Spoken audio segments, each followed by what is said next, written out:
In about 1978, I don't know whatever possessed me, but I started running. And no, in fact, I started in 1977.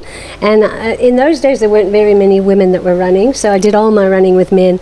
But when I finished the race in 1982, you cross the line, and you know those clocks that people use at factories where they push in a card and it clocks you in. Oh, and yes. that's how they used to yes. the runners at the end of Comrades. So when I finished the race, I was stopped. I had to do a TV interview. I had to meet the mayor. I had to do all these other things.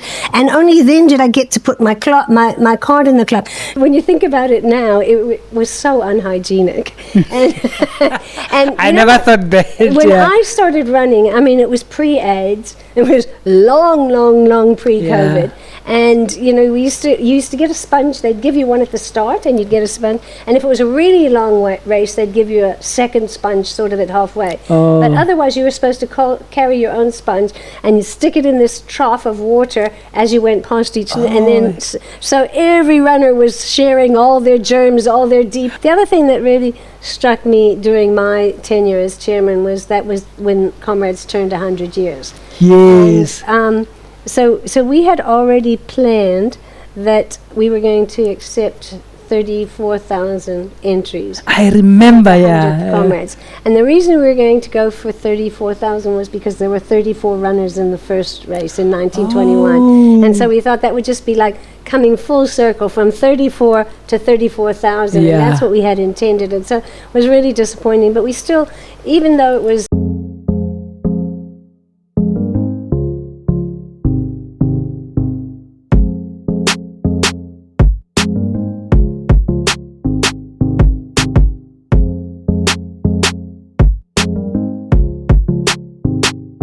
Welcome to this episode of the Runners Podcast with myself, Rotokholo. Today we, as on the eve of this CMA AGM board, we thought let's talk to one of those who have been hands-on in the CMA in the past, just to give us a background and information regarding the CMA. Without further waste of time, we welcome Mrs. Cheryl Winn. Madam, how are you? I'm doing very well, and thank you very much, Rotokolo, for having me here on the Runners Podcast. I'm really looking forward to our chat.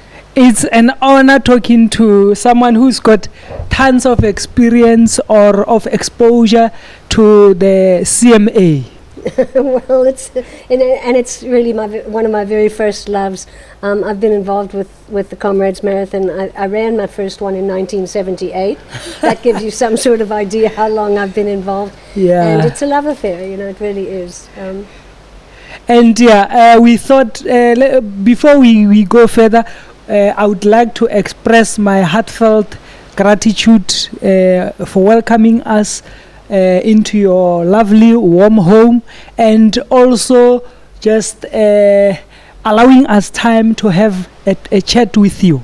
Oh, thank you, and thank you for traveling all this way and braving that terrible traffic on the N3 between Pietermaritzburg and Durban. I don't know how long it's going to take to finish that road, but I think it's going to be great once it is finished, but in the meantime, it's harrowing journey. Yeah, and we're supposed to be here earlier, but yeah. Anyway, by the grace of God, finally we are here. Please tell us about yourself. Okay, well, I think you can probably hear that I'm not South African born. I'm American. I came to South Africa just before I turned 21. I arrived in South Africa in 1972, July 1972. I was married. I had two sons early on. And then in about 1978, I don't know whatever possessed me, but I started running. And no, in fact, I started in 1977. And in those days, there weren't very many women that were running. So I did all my running with men. And I happened to belong to Pirates Road Runners in Johannesburg. Oh, so you started way back in Johannesburg. Yeah, I lived in Johannesburg then. And Pirates was very much a Comrades Marathon club. And so, you know, I was running with the guys, and it just naturally progressed that I had to run Comrades. I ran my first one in 1978, and I finished fourth. And suddenly... You are a gold medalist, by the way. And suddenly realized that I was quite good at this. And so I was, of course, then hooked. Then the following year, I went across to America and I did some other races. I ran Boston, I ran New York, and I ran another race. And I ruptured my Achilles tendon, so I missed 1979. Shame. And I had been training really hard because I wanted to be the first woman to get a silver medal. And I was in amazing shape in 1979. And But you still are in a good shape. No, but if I had been able to run, I probably would have been the first woman to get a silver medal. As it happened, I missed out that year because of my injury and came back the following year, and I finished second to Isabel Roche Kelly, and the two of us were both the first two women to get silver medals. Yeah. We came back the following year, and once again it was the two of us, and we were the only two to get silver medals. And then finally, in 1982, I won Comrades Marathon. And, Yeah. you know, it's just a life-changing event. It's just phenomenal. And, you know, I know that Isabel used to say, and Lindsay Waite, who won the races after me, and people like Helen Luca, they always say that running Comrades Marathon it's a life-changing event, and it really Definitely. it impacts your life, and that's what I particularly love about our slogan this year, that Comrades More than life. yeah, it's more than a race. It's a way of life, and it really is. It's life-changing. And I fell in love with it, and I've been involved ever since, one way or the other. Let me just ask a few questions before we go further. You ran for Pirates Athletics Club. Did it have that monstrous race? I used to organize that race, that one over North Cliff Hill. Yes. Yes, I was, by the time I left Joburg, I was actually chairman of Pirates. Oh, nice. And I also was the race organizer. That race, it was, you know that the interesting thing about Pirates is that we used to do that run every single Thursday night. Oh. So I think that's what made me so strong on the hills yeah. of Comrades, because as a training run, we would go and run over that hill. So it has never been a 42, it has always been a 21. Always 21. We had a 32 at one stage, but that fell away eventually. Okay. And then you ran your first Comrades. Can you recall your first time? First one was about 9:09, I think. Don't hold me to it, but it was thereabouts. It was around 9:09. And when you won your Comrades, what was your time? Okay, well, that's another interesting thing. When I won Comrades, you know, there weren't very many women that ran. Because I believe they were just allowed to run in 1975. 1975, women and people of all races were first allowed to run. But when I finished the race in 1982, you crossed the line, and you know those clocks that people use at factories where they push in a card and it clocks you in. Oh, and yes. that's how they used to yes. record the runners at the end of Comrades. So when I finished the race, I was stopped, I had to do a TV interview, I had to meet the mayor, I had to do all these other things, and only then did I get to put my card in the clock. So from the very beginning, they actually gave me a time which was 2 minutes slower than I actually ran. Yeah. But fortunately, because of the photographs, and you could see the guy that crossed the line at the same time as me, and they later adjusted my time back. With his time. Because I said, that's not fair, it's going down in the record books. And I didn't want to be credited with a time that was 2 minutes slower than I actually ran. Yeah. And then so overall, I ran up until 1985, I think, 1984. Yeah, but I asked for what was that time that you ran? Oh, 7:02. Oh, it was 7:02. 7:02, yeah. And that was your only win. That was my only win. So I came second twice. I came fourth twice. I won once. And I came fifth once. So are you a green number holder? I'm not. You know, it's a funny thing because the rules actually say that you have to have a gold medal. So the way you earn a green number is either by finishing 10, winning 3, or earning 5 gold medals. Yeah, I know that. Finished in the top 10 5 times, but I never got any gold medal. Oh, I see. They never won. You know, the first person to get a gold medal was Lindsay Waite. She won the year after me, and that's only when they introduced gold medals. Yeah. And the clock card that you used to clock with at the finish, where would you get that card? I know they handed it to you, I think. I can't quite You remember can't how recall. it worked. I think there was somebody there that handed it to you as you We're went passing into the chutes, yes. and they put your number. I think they might have even written your race number on and then clocked it through. I see. Yeah, I can't remember exactly. Interesting. And just tell us about your running journey post your win up until where you stopped. Okay, so what happened was, so as I said, I was chairman of Pirates. I was also the vice chairman of what they called Transvaal road running in those days. Okay. It was, obviously before CGA. And I was also involved with South African road running. And I then also met my late husband, Mick Winn. And Mick Winn was considered the father of the modern Comrades. Yeah. And anyway, I met him and we fell in love. Yeah. And I moved down to KZN, which was actually, in those days, it was still called Natal as well. Yeah. And we moved down here and I just got... I was working for South African Road Running Association, and it was such an exciting time. I mean, our runners were just, unfortunately, it was the period of isolation, but we had such amazing competition and such an incredible spirit in amongst road running. And that was the time of people like Matthews Botswadi, Matthews Tamani, Matthews Mochwara, Kolili Yawa, Zitaleli Sinkwi, Willie Matolo, these phenomenal world-class athletes. Yes. And what we were all trying to do is we were trying to create the conditions for them to achieve and to be motivated, and also the rewards. And it was just, I just got more and more involved in that, and I was getting actually as much satisfaction out of their running as I used to get out of my own. Oh, yes. It was such an exciting time to be involved in, and just such amazing people from all over the country. So that was the end of my running. I just got more and more involved in administration. Oh, yeah. So you moved, Never you got shifted back to from, running. okay, Yeah.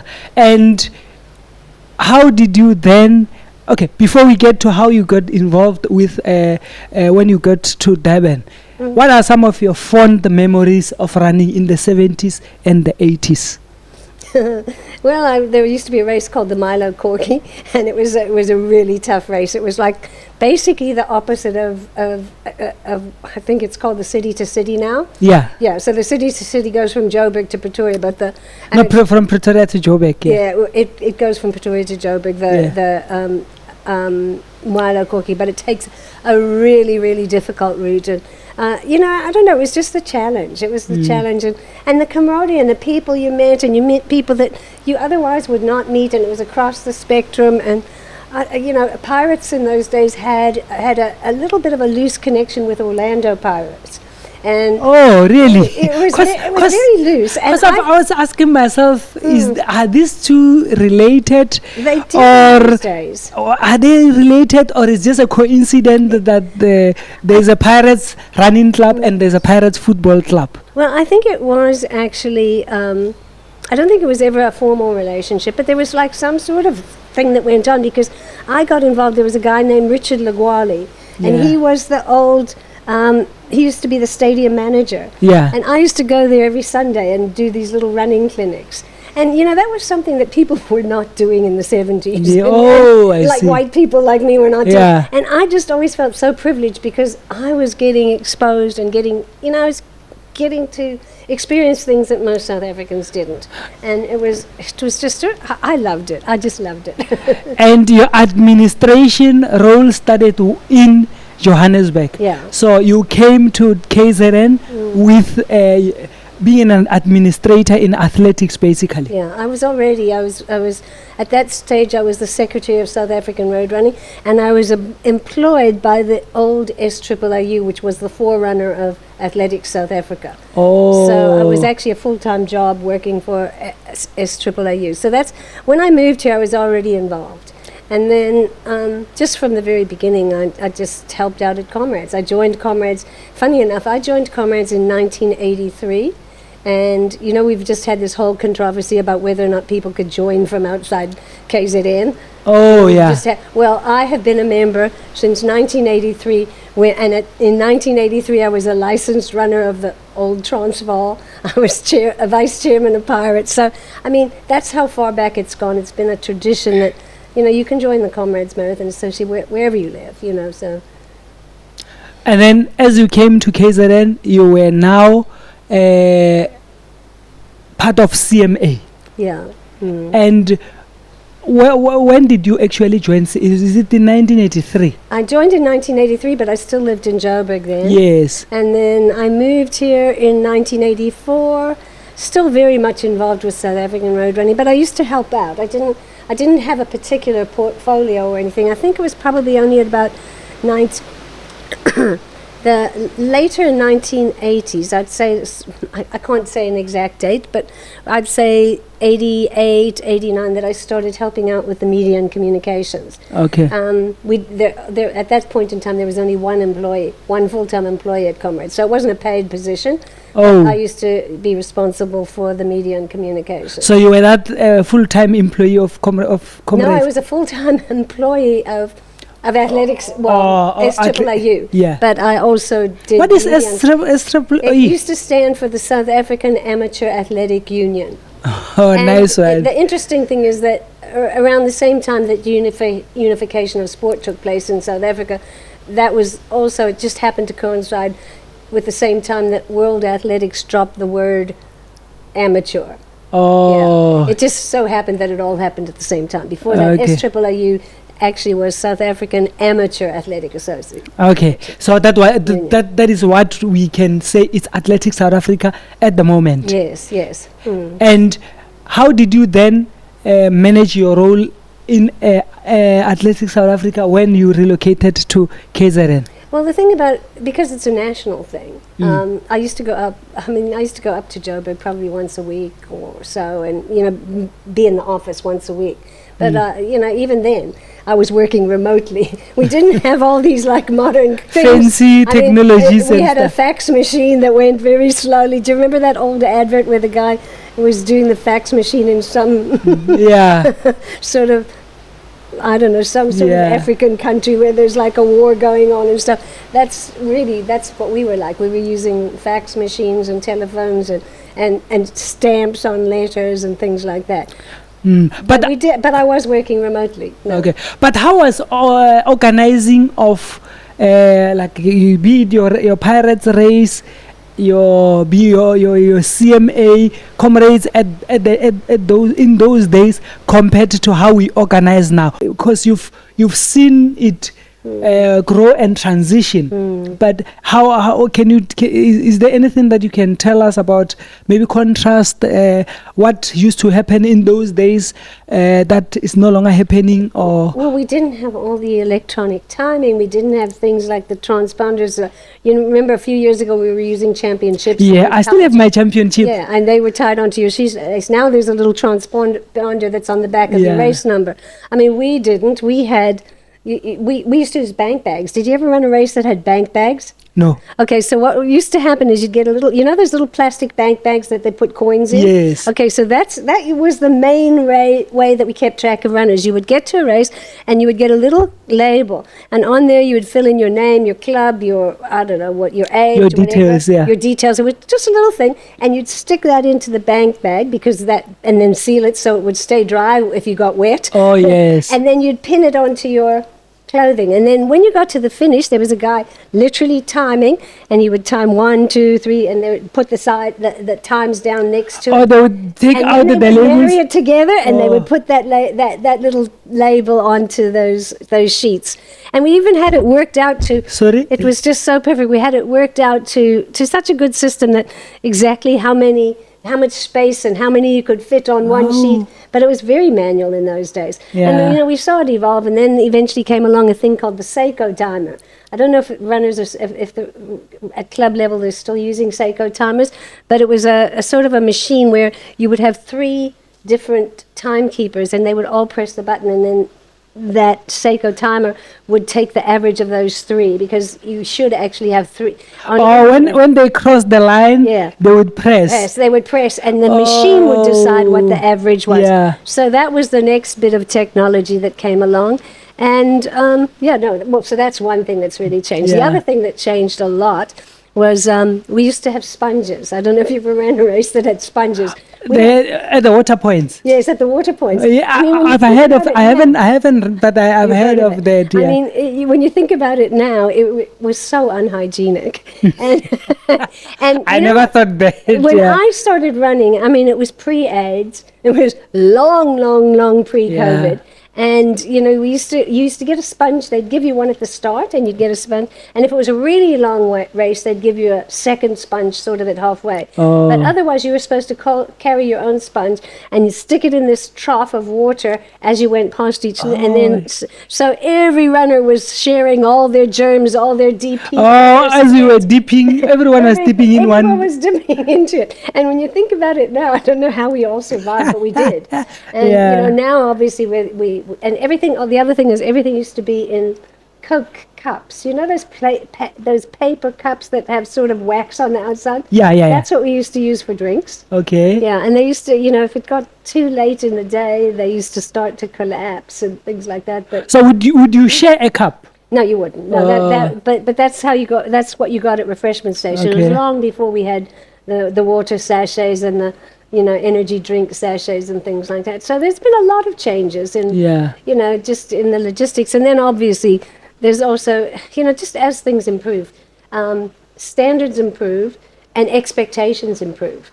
And I mean, there's obviously a complete difference from what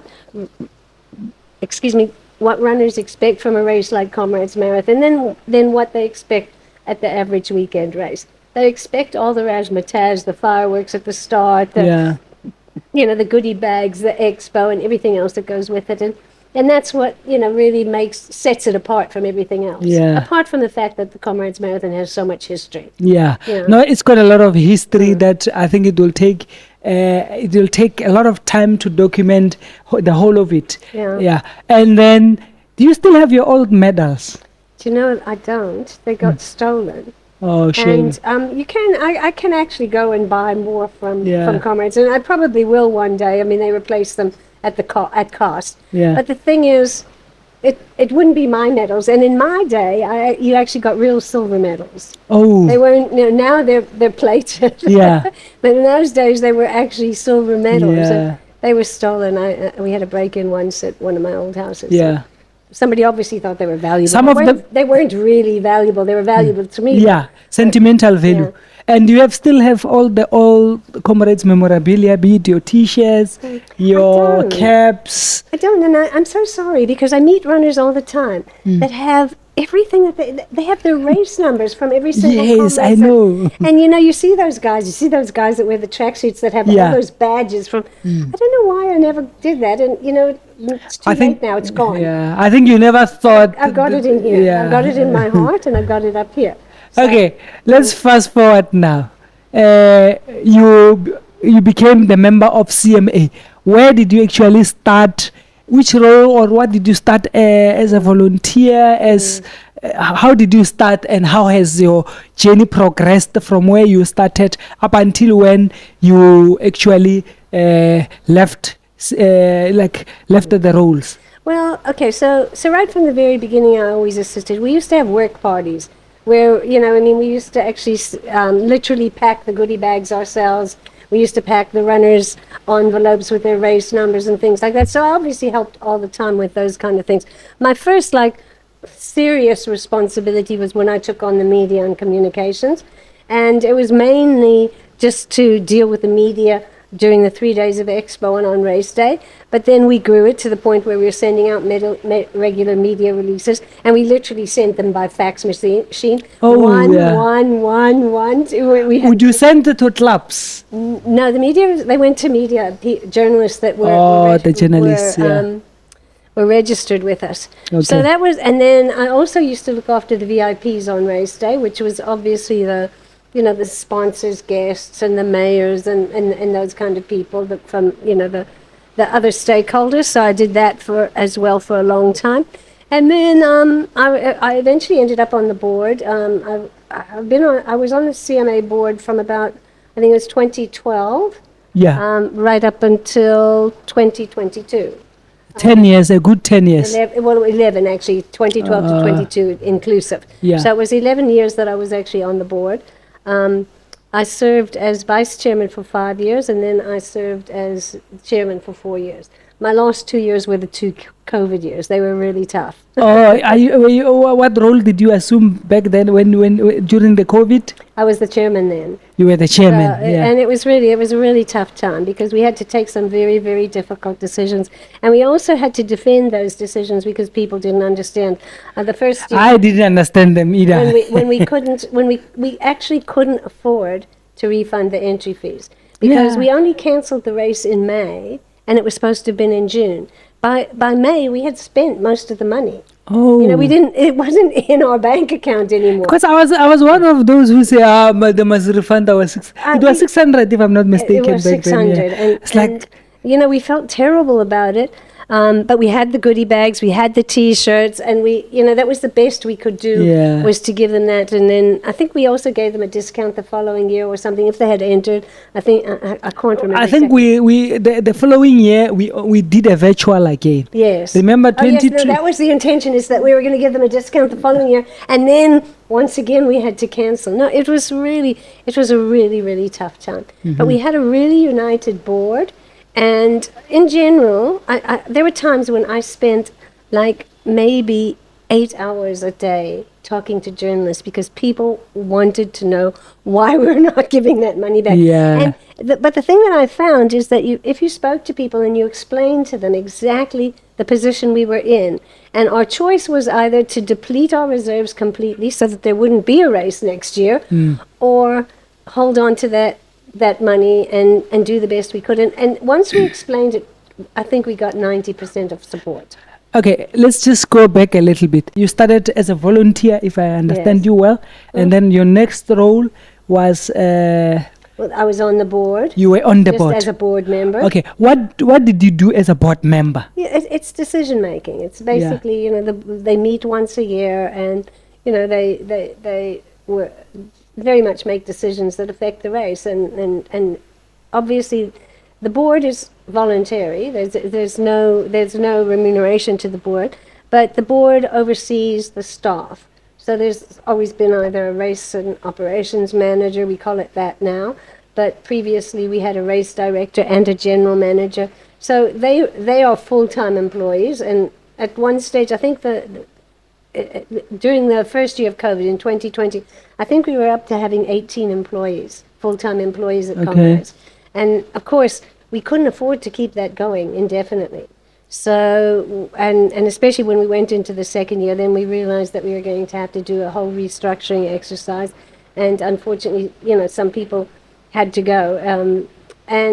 But I'm really happy to say that every single person that had to go, number one, they got a negotiated settlement. Yeah. And number two, every single one of them found another great job. Oh, which nice. Which is really good. And I think having worked for Comrades Marathon really helped them to find that next job. Yeah. So as a member of the board, back then, what are some of the things that you saw behind the scenes that transpired during your tenure as the member of the board before you became a vice chair? Well, I mean, we introduced prize money. Before that, there was no prize money. You ran for a medal. Even the top guys, the gold medalists. You ran for a medal as well. You didn't run for money as well. Yeah, no, and it became increasingly just more professional. I think that's what it was. We introduced the expo. We bought the Comrades Marathon house. I don't know, did you stop there on your way down today, or have you been to Comrades house? I have been there. Okay, so we bought the house, and it was really derelict when we bought it.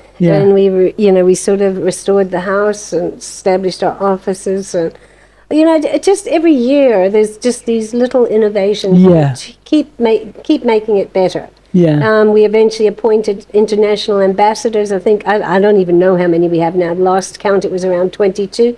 So we have people in each, not every country, but obviously the countries that send runners to Comrades. We have an ambassador in each of them. It's just everything's just grown exponentially. Yeah. It's become more professional, and it's more important. I mean, we just saw, we actually saw how the race gradually became just ingrained in South African psyche. I mean, it's just, this race is a national asset. Yeah. It doesn't belong to the people of Maritzburg or the people of KZN. It belongs to South Africa, and that's been such a wonderful thing to see, because it just shows people, you know, how just people working together and running together and struggling together, what we can achieve. It brings out the humanity in people, and I think it has that effect on everybody who watches it. Yeah. Yeah, whether they're watching on TV or they're on the side of the road, it makes you feel good about South Africa. You won your Comrades in 1982, and I was born in 1982. It's quite interesting, yeah. You know, I often get asked to talk at running clubs, and when I go to running clubs, I always start off by, or whoever introduces me always says she was the winner in 1982. So my first question is, how many of you were born? How many of you were even born before 1982? And usually it's about half the people there, because runners are, you know, young people. Yeah, and so when you become a board chairperson, what are some of the changes that you had to see being implemented, some of the tough decisions that as a chairperson or as a deputy chairperson you had to effect? Okay, so obviously the worst was the COVID decisions, those sort of decisions that were taken around then. The other thing that really struck me during my tenure as chairman was when Comrades turned 100 years. Yes. And, so we had already planned that we were going to accept 34,000 entries. And the reason we were going to go for 34,000 was because there were 34 runners in the first race in 1921. Oh. And so we thought that would just be like coming full circle from 34 to 34,000. And that's what we had intended. And so it was really disappointing. But we still, even though we're still during COVID times, that we had to celebrate the 100th centenary, the centenary, as opposed to the 100th race, because of course they don't coincide, because there were no races during the years of the Second World War. Those gap, so there were 4 years they didn't have it during the World War, and then the 2 COVID years, so that's why we're not in sync. But we celebrated it nonetheless during COVID, and it was still during the time where you had to limit the number of people that you could have at a venue, depending on the size of the venue and the normal capacity. But it was still, we marked the occasion, and it was great. So that was a bit disappointing that we had to do it that way. It was just bringing in new and bigger sponsors, and you know, every year you up the prize money a little bit to try to keep the entry fee as low as you possibly can. And that's why, you know, we look now that we say, we're remembering now that in 2020, okay, so the entries went on sale in October 2019. Yes. And we decided that we would take 27,500 entries. They sold out, those 27,500 sold out in 3 days. Yeah, I remember those. It was hotcakes. It was, you know, the race was on such an upward trajectory, and then along came COVID. And it's really knocked us, because by the time we staged the race, you know, sort of 3 years later, we couldn't. The only way we could have done it was to have doubled the price, the entry fee, which, you know, it's heartbreaking for everybody. Nobody felt good about having to. So you're the chairperson when 1,200 was effected. Yeah. I think that must have been a difficult decision, because very, it very was doubling the entry fee. Yeah, it was horrible, and we, you know, it had always been such a priority of ours to keep the entry fee as low as possible. And I'm pretty sure that, you know, now that we're back to where we were before COVID, I'm quite sure that certainly from next year, I think that I don't know whether they'll be looking at reducing, but they won't be increasing the entry fee for quite some time. Well, the exciting things that have since happened, well, when I say exciting, not really exciting, but at least they're positive, is the introduction that people could pay the entry fee off in two installments. Oh, yes. I think that helped a lot of people, because here you are just before Christmas and you're entering Comrades, and people have all sorts of other priorities. So I think that's an important thing, is that you can pay it in 2 installments. And even more important is the Runners Relief Fund, where the truly indigenous runners can actually apply. But they still have to pay that 600 rand to even get in. Yeah. So it's heartbreaking for everyone, but I don't know. I don't know what the answer is. No, I'm just saying that's what money makes it happen. I'm just saying that's what you as a chairperson. It happened under your chairpersonship. Yeah, the decisions were taken. By the time we ran that race, I was no longer the chairperson. Kundisi Ngobo. He was my vice chairman. By then, he had taken over. Yeah, so it's fun. It really is a tough one, but you need to balance the books. You can't spend what you don't have. That's what it basically boils down. If you remember, we also lowered the prize money. I noticed. Yeah. I mean, we just had to. You have to balance books. I noticed, and for the longest of time, I was asking myself, the entry fee has been doubled, the prize money was taken down. What happened is, surprising. I was really surprised. We really thought that our sponsors would stick with us, but a lot of our sponsors, pulled out then. Yeah. And we used to have sponsors like Bonitas, Medical Aid, Old Mutual, Nedbank had pulled out, so that we'd lost a lot of big sponsors as well. And because they were also fighting their own battles, after COVID. Everybody was. It was tight for everyone. So, now the sponsorships start to come back in, and we're back to where we were before, and I'm sure that there's going to be big changes going forward. And I remember, let's just highlight Nedbank. I know I ran my first Comrades in 2010, and Nedbank was the sponsor back then. And I ran, I cannot recall, but up until I think 2019, 2020, they were still the sponsor. So it had been a sponsor to Comrades for the longest of times. Look, they're still very involved in road running. And they're still achieving it. I mean, they're doing a wonderful thing for elite runners and things like that. I'm just saying they had a huge contribution in our running, and we appreciate them. We're not talking bad, but I'm just saying they sponsored us for the longest of time. And there are seasons for things. The other thing I just wanted to mention that I found that first year, the first year when we came back, 2022. And the entry fee was doubled. What I found really gratifying, because I got a lot of phone calls from clubs all over the country, is that clubs were going to the trouble, a lot of clubs were going to the trouble of raising funds to assist their own runners. I had so many calls from people, and then because eventually when I got a few phone calls and I realized that clubs were doing that, when I'd get the phone calls, I'd actually suggest it as well. And so people were, I think, I'm sure there were people that missed out, I'm sure there were, but I think a lot of people were also assisted by their fellow runners. Definitely. I know a runner at the moment, he is so distressed because he doesn't have the 600 to even register. I'll give it to you. I'll give it to you. In fact, when you said that the other night he's a blind runner. You mentioned him the other night, and I actually thought to myself, I must actually ask you about that. I'm happy to pay his first 600, and then he must just apply for I asked him. I said, if I can get someone to sponsor your entry, then I will help you apply for the relief. I don't know if I have it if I have 600 rand in my purse now, but if I don't, I'll have it by tomorrow morning, and I'll give you the 600 rand for him. If you can get him to enter, because they're running out of entries. I'm going to phone him after this interview, and I'll tell him, let's do the entry now. But thank you for your generosity. How many years were you at CMA? I don't know, that's 30 some. Let's say 30 plus years. 36 about, I think, probably.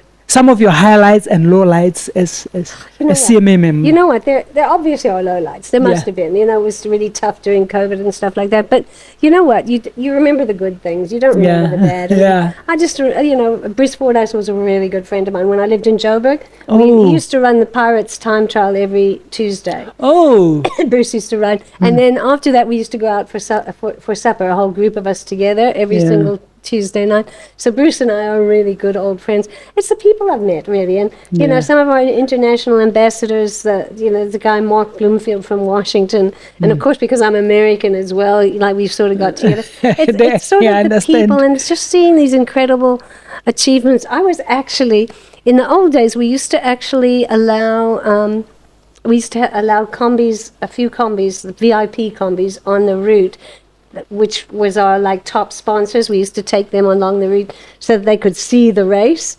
That stopped a long time ago, but I was actually there with sponsors in a combi when Bruce Fordyce was going up Fields Hill. I mean, it's Polly Shorts. I mean, to be right there and see it. And the other thing that my absolute lasting memory was watching Sam Shabalala and Willie Matolo. Willie Matolo is like a son to me. Yeah. He's so close to me. And I think we're going to see him tomorrow as well. Yeah. I knew him. I mean, I knew him, before he was big time. And to see Willie Matolo and Sam Shabalala sort of racing each other through Pinetown. And then, of course, going up Cowie's Hill, Sam pulled away. So that, it's those memories. I mean, they're indelibly etched in my brain. They're engraved, You can't take them away. Yeah. It's just so enriching. And, the prize giving events afterwards and some of the Spirit of Comrades awards that we've attended, you just cannot believe the stories that come out from Comrades. And everybody has a story. You know, they really do. I think we could give away 10,000 Spirit of Comrades awards every year. Yeah. Yeah, well, they've been going now also for about maybe 20, maybe a little bit more than 20 years. Originally, we just decided that we would single out one or two stories that happened each year.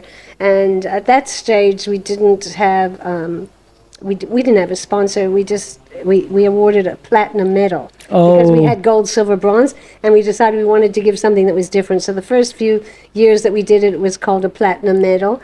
And then after that, I think we had a sponsor. It was Harmony Gold, used to sponsor the awards, and they gave. I don't know where they got the platinum from because they were gold. But But then, of course, when they pulled out, when they sort of left the sponsorship, then that's when we decided to call it the Spirit of Comrades Awards, because that's what it's really about. It's about the spirit that's out there on the road and the recipients, and we give them for different reasons. I mean, it can be some sort of particular act of bravery or compassion, or every story is different. But I just believe that, if you have 18,000 runners, you've got 18,000 amazing stories, because every single one of them has made tremendous sacrifices to be out there, and their families have made sacrifices, and it's just such a commitment. Yeah.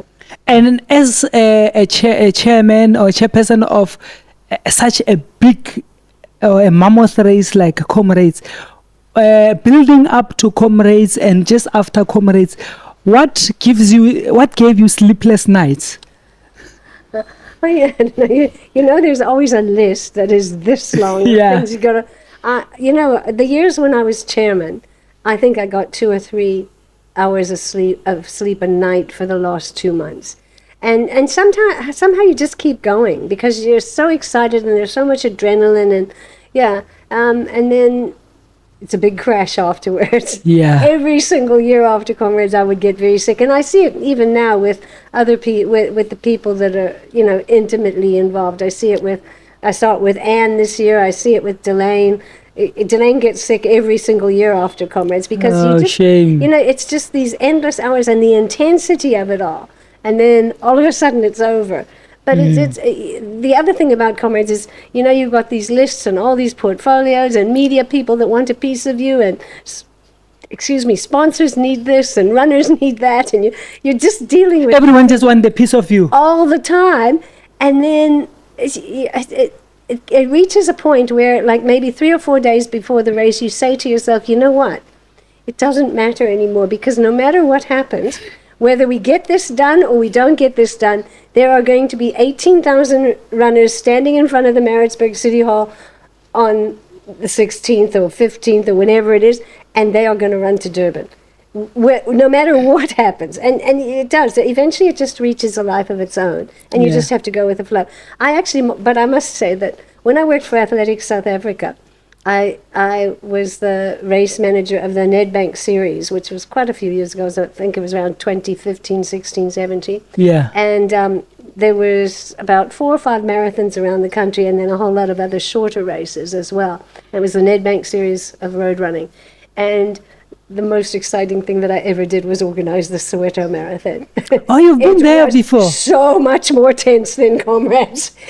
It was crazy. Do you know that we were standing there and we had this big blow-up torch, blow-up finish thing, because it wasn't just a marathon. It was a marathon and a half and a 10 and a 5K and everything. So I think it was for the 5K or the 10K, we had this blow-up arch. Oh, the inflatable arch, The inflatable one, yeah. And literally before our eyes, it just suddenly deflated. Inflatable arch just collapsed. It just suddenly collapsed because somebody had stolen the generator right in front of our eyes. Somebody drove up with a bakkie, picked up the generator, loaded it onto the bakkie and drove away. That's quite funny. And it was in front of our eyes and nobody stopped him and nobody asked a question. It was just, and those are the sort of funny things that happen. You will probably know as well that in Soweto when people have weddings, they close the streets. They apply for permission to close the street. So we applied 9 months before to use that. It was this particular year we had the finish at Elka Stadium.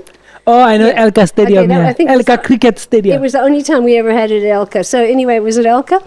And we had our route, which we applied for 9 months in advance. And we had TV cameras, and we'd taken the TV crews out to see where everything was going. SABC had even built scaffolding for the cameras and stuff. Everything was ready. And the day before the race, all of a sudden this marquee goes up in the middle of the road where our runners were supposed to go. And we say, what on earth is this? This was somebody's wedding. And so they had to apply to one department for permission, and we had applied to another department. And I thought, well, this is ridiculous. We've got thousands of runners. We've got to solve this problem. We offered those people we offered to hire a venue and everything for them to have their wedding somewhere else, and they didn't budge. We ended up having to change our route the day before. And of course it affected everything because we'd already put up our marquees. The minute you change and you go around a block differently, well then your distance changes inside and that was just typical. The other thing is, you'll probably know that when doing the Soweto Marathon, there's total gridlock. And so we were getting phone calls that certain refreshment stations had run out of. It was a particularly hot day. It always is for Soweto. And it was a particularly hot day. We were getting these phone calls that certain refreshment stations had run out of water or Coke or whatever, and we had stacks of them there at the stadium. And we had trucks, and we had everything except. And we had a forklift to load them onto the trucks. The only thing we didn't have was the key for the forklift because the forklift was stuck outside in the gridlock. So I've never felt as alive as I did when I organized the Soweto Marathon because all I did was put out fires all day long. It was a good feeling. No, I think you've got such a versatile experience in race organizing. It's been fun. Let's come back to Comrades. How did you get involved with the CMA? Was it through your husband? Yeah, it was. Yes. Yeah, it was. So what was your husband's role at CMA? Well, my husband was chairman of Comrades for I think for 12 years. I can't remember when he ran his first one. It must have been around 1960, 63, thereabouts, because I know he ran his last one in 1975. When you started yours, he was finishing his. He was already finished by the time I started. We met through South African road running, and But Mick was also there at a very exciting time because he was there. Obviously, he was chairman in 1975 when the race was open to all races and sexes. He was sent by South African road running to the New York Marathon, and he came out back with the idea of staging an expo, and Comrades became the first race. Did he come up with that idea? Yeah, he came up with the green numbers. He came up with the expo. He came up with buying a house, the house in the museum. Do you know that there's only 3 road running museums in the whole world? It's Berlin, Boston, and Comrades. Oh, nice one. That's so interesting, yeah. I didn't know that before. I didn't know that one. Yeah, so, So how long back is the green number? Did the green number start? It was also introduced in the 70s, early 70s. Early 70s. So guys like Barry Holland was just starting to run by then. Okay. And that's how you started to get involved. He was involved in CMA, and you got involved at the later stage. Can you just maybe explain because now tomorrow is the AGM and the election.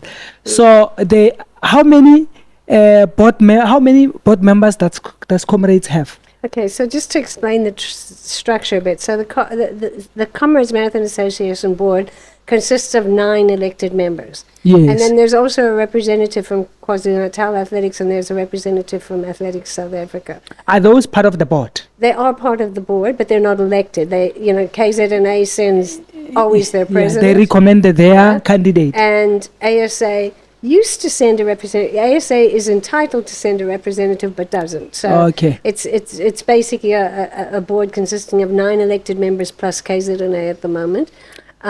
So it's 10. Yeah, it's 10. It was supposed to be 11 with. It's 11 with ASA. With ASA, if they were there, but they haven't actually sent a representative for years. Yeah. So that's the board. That's the board. Yeah, and they're there for decision making, for strategic planning, for oversight of the office, and that sort of thing. Can I become a CMA member, just being a runner? It's open to anybody who's run a Comrades Marathon. You don't even have to have completed it. You have to have entered Comrades Marathon or been a volunteer. So it's because we believe that Comrades it's not just about the runners, although obviously first and foremost it's about the runners, but it's also about the spirit amongst the volunteers. Yes. On Comrades Race Day, there's 6,000 volunteers out there working. 6,000? Yeah, 6,000 volunteers. Phew. And that doesn't count things like, the police and, all those other things, Our friends on the road. Yeah. So you can join CMA. You can be a CMA member by being a virtue of you being a runner or a volunteer, basically, and then you just get to renew your annual membership. And it costs 100 Rand, which is pretty nominal. It's the cost of administering it, really. And so there's a few benefits. The benefits are the number one, first and foremost benefit is just to be associated, and also to have a choice in in determining who's going to serve on the board, because that's really basically where the big decisions are made. So that's.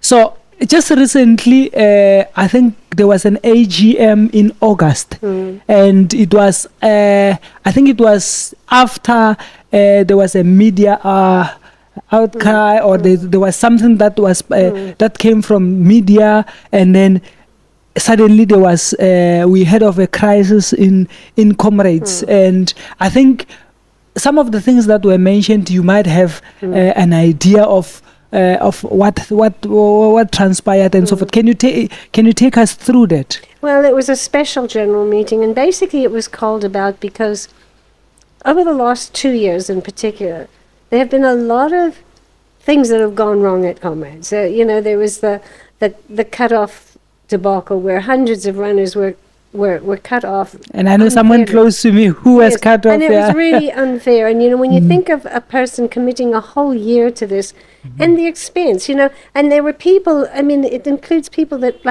come from overseas, and it's on their bucket list, and once in a lifetime they pay all this money to come out to South Africa, and then they get cut off unfairly. But it's not just those people, because those people can afford it. You think about the disadvantaged runner, and for him it's the same kind, the sacrifice is of the same magnitude. They struggle for a whole year, they pay the entry fee, they buy the shoes, they somehow get themselves to Durban, and then they get cut off unfairly. So that was the biggest thing. But there were other issues as well. There were safety issues, there was problems at the start, there were something just went wrong in the last 2 years. And instead of dealing with the issues forthrightly and apologetically and respectfully, they were getting swept under the table. And I think, really, I don't want to criticize any one person. Yeah, no, definitely. I've been there for such a long time, and every single person that's on the board now or was on the board before, they've all been my respected colleagues and friends for years and years and years.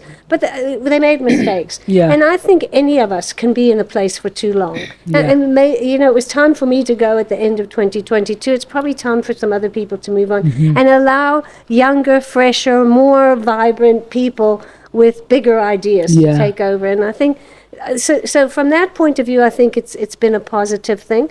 I think unfortunately a few people have been hurt, personally. Some of the criticism has been too personal, but then I also don't understand why those people that were at the brunt of that personal criticism, why did they not fight back? I know that if somebody attacked me, I would fight right back. Oh, yes. And I don't know why people haven't, but I don't. You can't just whinge and say, "Oh, I'm being cyberbullied." Well, cyberbully right back if you've got a case to stand on. So really, I think a lot of people think, "Oh, this is so horrible that Comrades has been exposed to all this sort of." I think it's been cleansing, and I think you can see it in the caliber of people that have come forward. And also, were you at that meeting in August? The special. No, I was not at but I just read on the media what I read on the media is that, like, even this one is a watershed moment for Comrades. Well, that one, the build-up was so acrimonious that we all got there thinking this is going to be a fight tonight. And in actual fact, we got into that hall, and I can't remember exactly how many people were there, somewhere between 400 and 500. And we got there, and the spirit was amazing. The spirit was the same spirit you see on the road, because each and every person there, no matter what their ideas, and we're all entitled to our opinions, and a lot of us have different opinions. Yes. But the one thing that unites us is that we all love that race, and we love the values for which it stands. And so it really was to my mind, it was a very good meeting. And so now we're going into this one at now tomorrow, and I think that it's a fresh start for Comrades, and I think every single person that's standing. I've obviously been very associated with one. Yeah, you've been vocal on the socials. I have, but with one particular group of we've got 9 candidates that people that we've sort of got together, and they've put their names forward, and I think each and every one of them would make a great board member. Yeah. But there's also other good candidates, and it's respectful. And whichever are the 7 that get elected, I think it's all of our responsibility to support those people. We want, a new era in Comrades. Yeah. And, we've had all these squabbles. It's time to put that behind us and move forward for the sake of the race and for the sake of the country. But do you think with the incoming board, it will be good to have ex-officio members that maybe formally or informally are there for them to consult in case there are certain things that they need to consult on? Because you've got tons of experience that I think they can tap into. Yeah, there's nothing restricting the board from doing that. The board they can ask anybody for input, and in fact they should be receptive. Yeah. And I think that was a bit of the problem, is that when you're in a place for too long, you think you have you naturally begin to think you have all the answers. Yeah. And there's other people out there with different answers, and I think they just have to be open and there's nothing stopping them to tapping into anyone. And I'm sitting here thinking, if you could serve for that good 13 years, and I see the roles there, they say there's a 2-year role and there's a 1-year role. So is it that thing, the question of you getting re-elected every 2 years or every year to the same board? Yeah. You see, what happened is the term limit is 2 years, but in order for there to be continuity, it's structured so that 1 year you elect 5 board members, the following year you elect 4 members. Yes. And that's the way it's always gone. So every 2 years, if you're on the board, you come up for re-election, or, new people come into the board.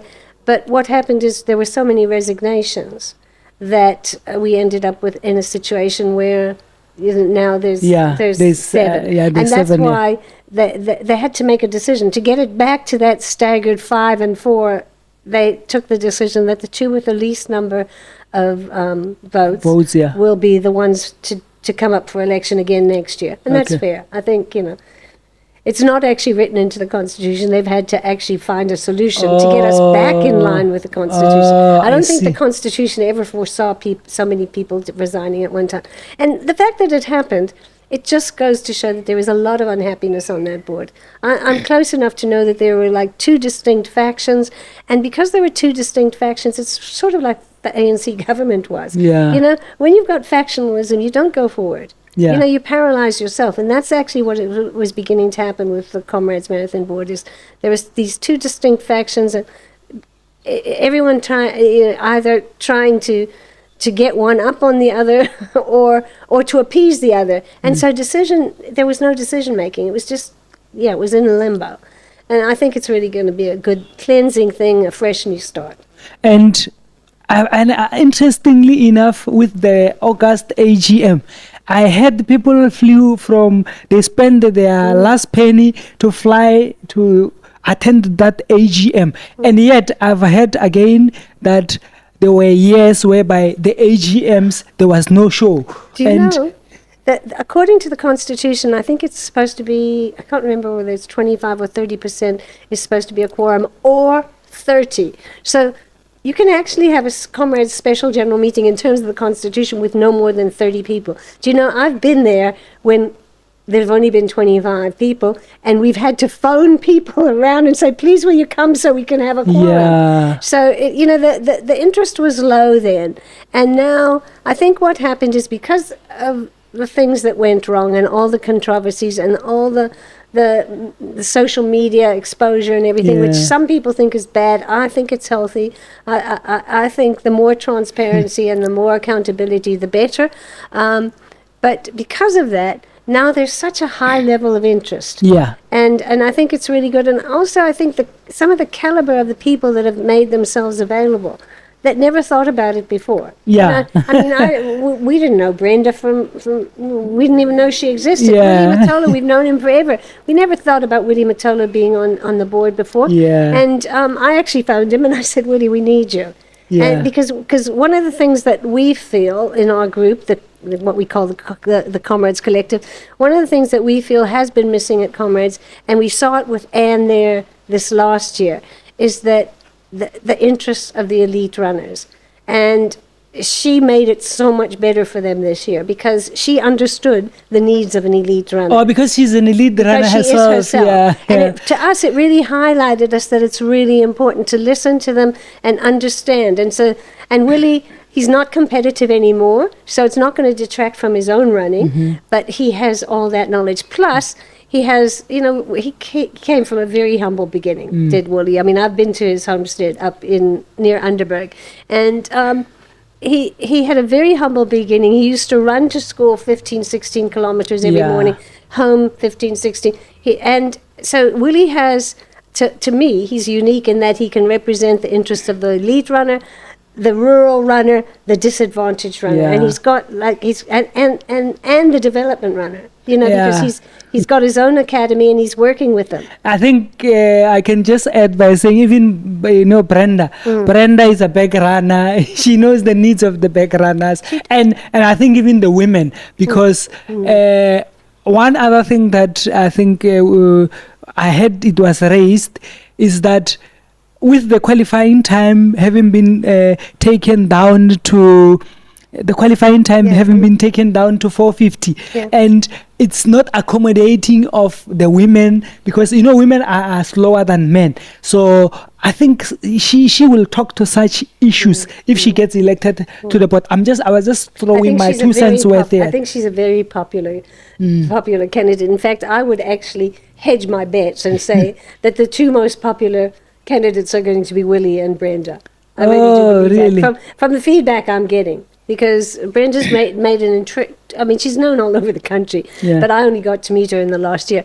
But she made such an impression at the special general meeting when she stood up and talked. And you're quite right. She represents the interest of back runners. She hasn't even finished a Comrades yet. She's 3.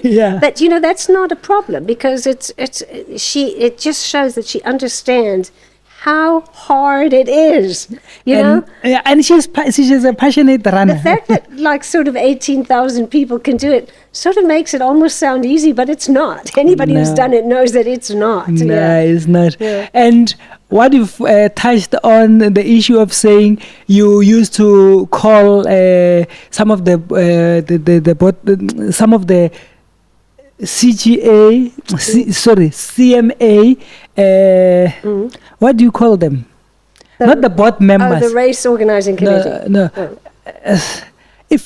Some of the CMA members. Yeah, let me call them CMA members. What's quite intriguing is that you would call them to say, can you come so that we can form a quorum? I think at the time, when things go well and there is no drama, people it's like a plane is on autopilot, everyone just sleeps. But when there is turbulence, people will wake up and see, even if they cannot steady the plane, but they will wake up and just want to have interest of what's going on. I think that's pretty much what happened. That so many people drove down from Joburg and from everywhere around Northwest Province, and a few from Mpumalanga. Some people flew up from Cape Town. One guy and his wife came out from London. That to me just says the level of passion and commitment to this race. It's a really good, healthy thing. Yeah. And I don't think, some people maybe felt threatened by it. They shouldn't have. They should be happy. If their interest is comrades, they should be really happy that this is happening. And let's just talk again about the AGM tomorrow. There will be something that will be happening for the first time, which is voting online, which has never happened before. But I think there's a first time for everything. Yeah, and I saw about 960 CMA members will be voting, and almost half of them will be doing it online. More than half. More than half. What's your take on that? Well, I think it was something that I'm the chairman of the membership committee at Comrades, and it was something that we were working on anyway. We wanted to introduce it from next year. We thought that it was too late for this year. But once we had that special general meeting in August and we saw that the interest around the country and it passed there, that we would have to implement it for this year, which is great, because we found out that it's absolutely possible and it's going to work. And I think it's great. I mean, it's their race. This race doesn't belong to the board. It doesn't belong to anyone. It belongs to us all. Yeah. It belongs to every person who's ever run it and every person who will ever run it. I think, and we have to have that sort of open attitude to it. Yeah. Yeah, no, definitely. And then come tomorrow, I think by this time we should have a new board that will be announced, and I think everyone else will rally behind and will be happy and they will be happy to see a new board, and I think and give them our support and let them get on with the business. We mustn't expect miracles overnight. Let's give them a chance. And what's your take with, because I understand that most of the CMA board members used to be people from KZN. I think ASA, maybe you may find that the ASA member might have been coming from Johannesburg if they were coming. When they did come, he was from KZN. Oh, he was KZN as well. So it has always been KZN. We've never had anybody from outside KZN before on the board. In fact, we've had very few from Durban. Yeah. I live in Durban, and Pat Freeman lives in Durban. All the rest of them live in Maritzburg. And obviously, when it was an ASA representative, it used to be Alex Kasson. I don't know if you know. Oh, I know Alex Kasson. But he's also from Durban. So, and there's just a thing about small town mentality. I know that people of Maritzburg are really, really proud of this event, and they have this real sense of ownership, and they're very proud that it was born in Pietermaritzburg, and that's really important. And I think it will. Nobody wants to detract from that. Yeah. But I think it's going to be really good to have people that live in the big city up in Joburg and the networks that they have of contacts and things like that. It can only be good for the race. I think that it's pretty likely that we're going to have a few elected tomorrow from Johannesburg. Because I saw there's about four. Brenda. I think there are about four that are 4 out of the. I think it's 14. 4 out of the 14 candidates are from Joburg. Are from outside. In fact, 5. There's Brenda, Rory, Carl, Graham. Yeah. Maybe I'm wrong. Maybe it's 4. I forgot the name, but I think I know this. I forgot even the surname, but I know there's another guy that comes. I think it's from Free State or somewhere. Okay. Yeah. So it's very likely that at least 1 or 2 of them will be elected, and that's great. I mean, we can now, COVID has taught us that not every meeting has to be in person. They'll have to decide how they're going to structure their meetings. Maybe they'll alternate and have one in-person meeting, then one online meeting. It's really important, I think, sometimes to sit down face to face and get to know one another. And that's I don't think you do that as well over on a virtual meeting, but it's very doable. During COVID, for 2 years virtually, we had. I was going to mention that. We were forced to do that, and it taught us all that it works. Yeah. So. Yeah, I think the challenges that we've had have forced us the comrades to do things, change their outlook of life, because it used to be a KZN thing, and now it will be it might incorporate some others from outside KZN, whereby they would have to work together for the same cause. Yeah, it will always be a KZN race. It is. This is where it is. I think some people, maybe KZNA, might have felt threatened, like Comrades doesn't want to continue to contribute to KZNA. That's never been any part of the motivation. All we want is to open it up so that everybody who loves this race and has a stake in it can have a say, and that's really where we're at. So are we going to see you at the finish line at the 100th edition? Of course, I will be there. I've been to every single Comrades except 1986. From 1986, I had a baby that day. Yeah.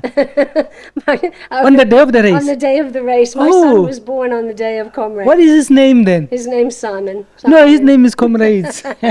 Comrade Simon Winn. Yeah. No, that's only one I've missed since 1978. Oh, yes. Nice one. And sorry, 2 years ago. 2 years ago, I wasn't actually physically present because I was in the commentary team.